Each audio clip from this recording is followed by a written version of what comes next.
My first job was as a dishwasher, and I remember the first day I was wet, and for the first week I was always wet. And then saying, okay, on the day that I leave this place dry, that's when I would have grown.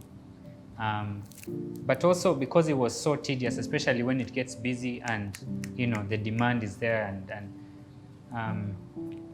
the only way I could survive my hours instead of always looking at when the clock is almost done is by telling myself, okay, how am I getting better? How am I getting better?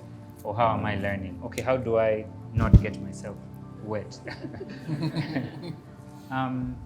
But that process also told me not to fear. Like, the wetness was what I didn't want to come, failure. Life is continuous.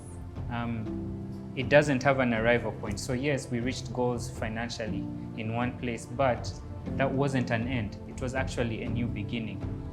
So the summary, I think how I'll simply summarize it is, in my experience, has just taught me how to look at life differently, to appreciate how it flows and how it goes, and also to appreciate the ups and downs. One of the experiences for me was becoming president of the student union at the university. Why that was interesting is when it started, the statements were, oh, if you do the demographics, the international population is small. What's the point of you even daring to do this? No one has done it before.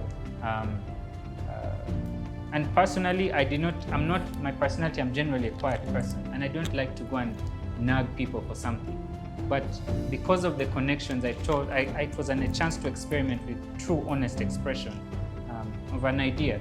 Is what's our dream? What's the purpose of our unity in any case? But it's the idea of having come from somewhere else and saying, my human experience is valid enough to contribute to any space in the world.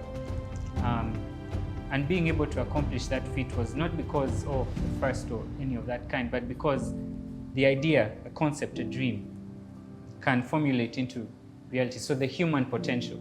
My interests are purely on the human potential, but the human potential that comes from our connections and from the breaking of the barriers of what we think something is supposed to be and what it is. And the stories that hold us tight in terms of cultural expectations, and the process of breaking that and seeing new possibilities that could emerge. So that's my experience. I say I'll summarize it that way. Yeah.